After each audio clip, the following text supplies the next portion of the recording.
বিপক্ষে, এই চুক্তি বাংলাদেশের বিপক্ষে না। এই চুক্তির বাঙালিদের মুখে বুলেট ঢুকিয়ে দেওয়ার মতো না।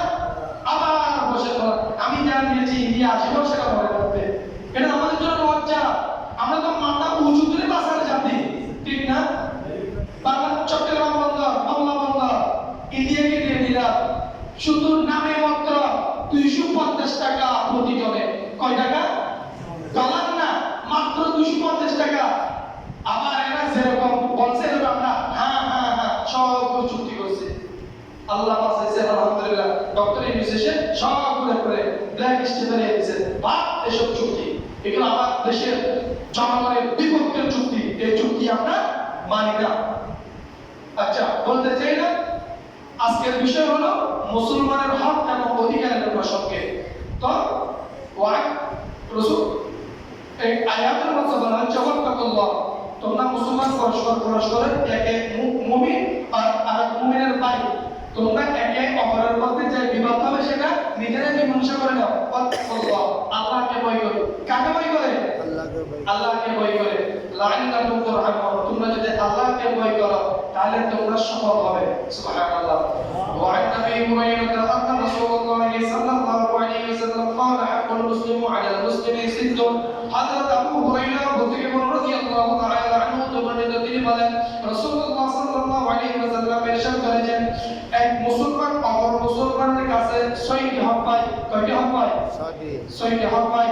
কিলা মা হুন্না ইয়া রাসূলুল্লাহ, ইয়া রাসূলুল্লাহ সাল্লাল্লাহু আলাইহি ওয়াসাল্লাম, হে রাসূল ওই হকগুলো কি, ওই অধিকারগুলো কি? قال رسول صلى الله عليه وسلم إذا لقيته فسلم عليه وإذا دعاك فسلم عليه। যখন কোন মুসলমানের সাথে সাক্ষাৎ হবে, কি হবে? সাক্ষাৎ হবে, তখন এক মুসলমান অপর মুসলমানকে দেখা হলে সালাম দিবে। দেখা হলে কি দিবে? সালাম দিবে। এরপরে ওয়াইদা দাআকা ফাজিবু, যখন কোন মুসলমানকে আহ্বান করবে, ডাকবে, তখন তার ডাকে সাড়া দিতে হবে। একটা ঘরে আগুন ধরছে, বাইরে বলছে অমুকের ঘরে আগুন ধরছে, সবাই দূরে চাপিয়ে পড়েন না, আগুন নিবারণের জন্য পড়েন না, এরকম সবাই দূর দিয়ে যান না। ওই মুসলমান যখন বিপদে পড়বে, ডাকবে, বিপদে কি দেওয়া? সাড়া দেওয়া। এরপরে বলা হচ্ছে যদি কোন মুসলমান বিপদে পড়ে তোমার কাছ থেকে পরামর্শ চায়, কি চায়? পরামর্শ চায়, আপনাকে সৎ পরামর্শ দিতে হবে। কোন পরামর্শ? সৎ পরামর্শ দিতে হবে। আপনি কৌশলে যদি তার পরিবারটাকে ধ্বংস করার জন্য ভুল পরামর্শ দেন, অন্যায় কোন পরামর্শ দেন, তাহলে আল্লাহর কাছে আপনি পাপী, অপরাধী হিসেবে সাব্যস্ত। নাউজুবিল্লাহ। আপনার মধ্যে যদি ভালো পরামর্শ থাকে, আপনি ভালো পরামর্শ দিবেন। আপনার পার্শ্ববর্তী ভাই মেয়েকে বিয়ে দিবে, ভাই আমার মেয়ের জন্য পরিবার থেকে প্রস্তাব এসেছে, ছেলেটা কেমন, একটা পরামর্শ চাই না? চাই কি চাই না? ছেলেটা মতহুর, ছেলেটা চোর, ছেলেটা লম্পট, আপনি জানেন, কিন্তু আপনি সেগুলো গোপন করলেন। কি করলেন? গোপন করলেন। সত্য আপনি গোপন করলেন, তাহলে আপনি অপরাধী। তাহলে আপনি কি? অপরাধী। আপনি জেনে শুনে ওই আপনার প্রতিবেশীর মেয়েকে একটা দাজ্জালের হাতে তুলে দিয়েছেন। আমার কথাটা বুঝতে পেরেছেন?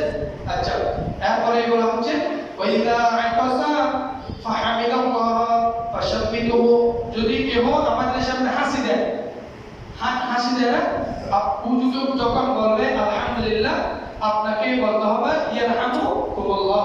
এরপরে ওয়াইদা মারিদা ফাউদুহু, আর যদি কেউ অসুস্থ হয়, যদি কেউ কি হয়?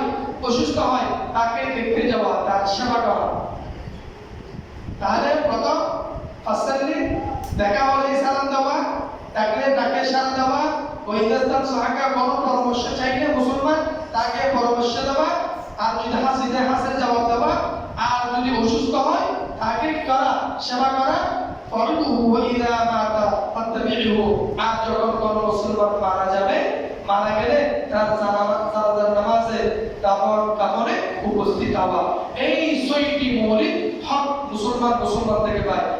যদি আমরা বাংলাদেশের জনগণ হিসেবে আমাদের কি কি অধিকার রয়েছে, আমাদের শিক্ষা, শিক্ষা, খাদ্য, বস্ত্র, শিক্ষা, চিকিৎসা, বাসস্থান, এগুলো হলো আমাদের মৌলিক অধিকার। খাদ্য, শিক্ষা, চিকিৎসা, বস্ত্র, এগুলো হলো আমাদের কি মৌলিক অধিকার। আচ্ছা, এখানে আপনাদেরকে যে মীমাংসার কথা বলা হয়েছে, নুরুদ্দিন মোহাম্মদ জাহাঙ্গীর আজকে যদি বাংলাদেশের ছেলেকে শিক্ষা ব্যবস্থা এমন নোংরা হয়েছে গত 56 বছরে, বাংলাদেশের অথবা ওয়ার্ল্ডের কয়েকজন ক্রিকেটারের নাম বললেন, ওই ক্রিকেটার কবে খেলায় এসেছে, ওই ফুটবলের কবে থেকে খেলা শুরু করেছে, তার বাপ দাদা 14 গোষ্ঠীর নাম জানে। আমাদের মুসলিম পরিবারের যুবক ছেলেরা 14 গোষ্ঠীর কি জানে? নাম জানে। কিন্তু মুসলমানের বড় বড় সুলতান ছিল, শাসক ছিল, তাদের নীতি ছিল হকের সম্পর্কে, ইনসাফের সম্পর্কে। এইসব সুলতানদের ইতিহাস পড়ার কোনো সময় তাদের হাতে নাই। আছে টিকটক, আছে ফেসবুক, আছে ইনস্টাগ্রাম, এগুলি নিয়ে শুধু আমাদের সময়টা আমরা নষ্ট করতেছি। সুলতান নুরুদ্দিন জাহাঙ্গীর রাহমাতুল্লাহ আলাইহির দরবারে একজন অমুসলিম নারী এসে বিচার দিল। কি বিচার? হে সুলতান নুরুদ্দিন জাহাঙ্গীর, আমার সন্তান আপনার সৈনিকদের একজন, আমার সন্তান আপনার সৈনিকদের একজন, সেই রাষ্ট্রের দায়িত্বে অমুক জায়গায় রয়েছে। আমার ঘরে একটা সুন্দর পুত্রবধূ রয়েছে, কে যেন আমার ঘরের সামনে গিয়ে আমার পুত্রবধূকে সমস্যা সৃষ্টি করে, চলার পথে বিঘ্ন সৃষ্টি করে, সে নিরাপদে ঘরের মধ্যে থাকতে পারে না। আপনি যদি আমাকে আমার পুত্রবধূকে সেফটি দিতে না পারেন, একটা দিন সময় দেন, আমি একদিনের মধ্যে আপনার রাজ্য ছেড়ে অন্য একটা রাজ্যে চলে যাব। সুলতান নুরুদ্দিন মোহাম্মদ জাহাঙ্গীর কাছে ওই অমুসলিম মহিলা এটা বললাম। এটা বলার পর সুলতান নুরুদ্দিন মোহাম্মদ জাহাঙ্গীর কোনো কথা না বলে ওই দিন রাত্রে, গভীর রাত্রে ওই মহিলার বাড়ির পাশে একটা কুয়া দেখলো। কুয়ার পাশে একজন পাহারাদার ছিল, ওই পাহারাদারকে তিনি হত্যা করলেন। সুবহানাল্লাহ বলেন না? ওই পাহারাদারকে তিনি কি করলেন? হত্যা করলেন। তখন দেখতেছে ওই বাড়ি থেকে আওয়াজ আসতেছে, মহিলার চিৎকার, আমাকে বাঁচান বাঁচান বাঁচান, আমাকে বাঁচান, আওয়াজ আসতেছে। তখন বুড়ি মহিলা নিরুপায় হয়ে ওই একটা লাইট ধরেই বসে আছে। বুড়ি মহিলাকে বলল, সুলতান তুমি তোমার লাইট বন্ধ করো, তুমি তোমার লাইট কি করো? বন্ধ করো। ঘরের মধ্যে ঢুকে যেই ওই মহিলাকে উত্তপ্ত করতেছিল, তার মাথা এরকম ধরে শরীর থেকে মাথাকে আলাদা করে ফেলল। সুবহানাল্লাহ বললেন। তখন সুলতান নুরুদ্দিন জাহাঙ্গীর বললেন, তুমি লাইটটা জ্বালাও। লাইটটা কি এখন জ্বালাও। লাইট জ্বালানোর পর তার হাতে যে মাথাটা ছিল, ওই মাথা দেখে তিনি বললেন আলহামদুলিল্লাহ। তিনি বললেন কি? আলহামদুলিল্লাহ। তখন সুলতান নুরুদ্দিন জাহাঙ্গীর বললেন, আমার জন্য এক গ্লাস পানি নিয়ে আসো, আমার জন্য এক গ্লাস কি নিয়ে আসো? পানি নিয়ে আসো। তখন সুলতান নুরুদ্দিন জাহাঙ্গীর এক গ্লাস পানি নিয়ে বুড়িকে বললাম, বুড়ি কালকে তুমি আমার দরবারে অভিযোগ নিয়ে গেছিলে, আগামীকাল তুমি আমার রাজ দরবারে আসবে। রাজ দরবারে সকল মন্ত্রীরা সবাই উপস্থিত।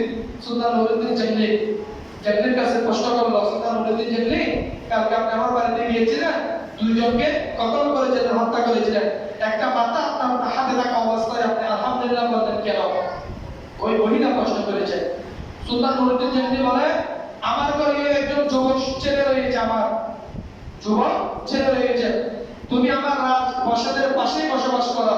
আমি মনে মনে চিন্তা করেছিলাম হয়তো আমার সন্তান তোমার পুত্রবধূকে উত্তপ্ত করত, কষ্ট দিত, চলার পথে বিঘ্ন করে দিত। আমি যখন মাথাটা দেখলাম সেটা আমার সন্তানের মাথা নয়, আমার সন্তানের কি নয়?